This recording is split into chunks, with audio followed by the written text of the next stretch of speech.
All right, let's talk about it. Josh Hart was okay coming off the bench because he had a hand in that decision to start Robinson. I wish more players thought this way. Everybody wants to start. Sometimes it's not cool to. Well, it is cool. You should. I mean, yeah, it's cool to start. But sometimes it's okay to come off the bench because you're gonna. Long as you're playing at the crunch time, who cares who starts the game? It's about who is going to finish the game. I think we're going away from that. This generation is all about starting. And it's crazy because, hear me out what I'm about to say. I don't want people jumping to conclusions or jumping to just whatever. So sometimes you got to start a kid because it can mess up their whole mood by not starting. And I think it's the craziest thing. And some of you guys, old school, especially old school, gonna be like, see, that's the problem. You guys letting these kids dictate. No, because we're not letting them dictate anything. We just know if we don't start them, it can just be, when we go into a game, we need to make sure all players are locked in. And some players will not be locked in if they're not starting. And this is just great to see. Hold on. This is great to see. Josh Hart on coming off the bench. It's funny because people were texting me all day asking if I'm okay. Like, I don't care if I start. I don't care if I play 20 minutes. If we win, we win. That's what it's about. We have to care about get the dub. Whatever it takes to get the dub, right? Obviously, the Knicks down 0-2. They needed to win that game 3.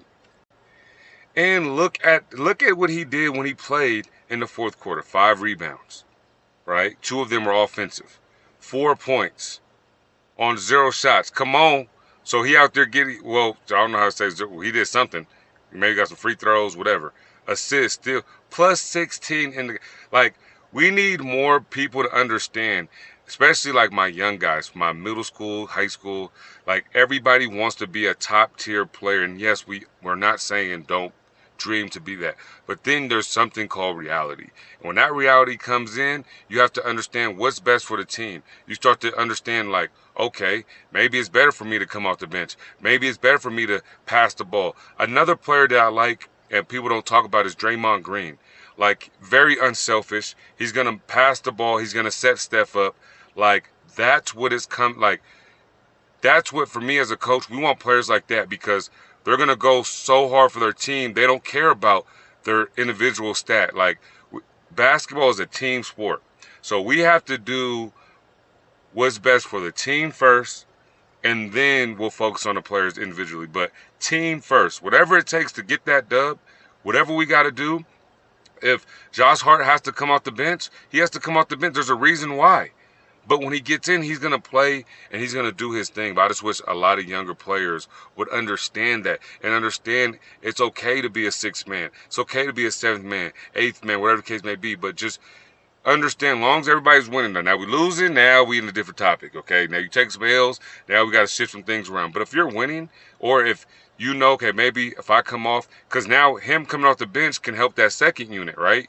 Now that second unit can use him, and he might be able to shoot a little more, do a little bit more on the court, right? Sometimes that first unit, it might not be a good mess with the first unit because you got so many people offensively, or maybe the case may be. But sometimes you could be the face of the second unit, and there's nothing wrong with that. No one's here. All we care about is for basketball be a team sport.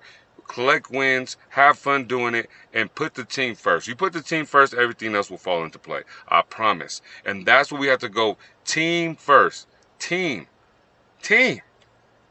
And I hate to say it, but the Knicks, you still ain't going to win, though. Y'all going to lose in 6. Hate to break it to you. I got to throw that out there. I like the Yankees, but I'm not a Knicks fan at all. Lakers, Raiders, Yankees. That's how we going to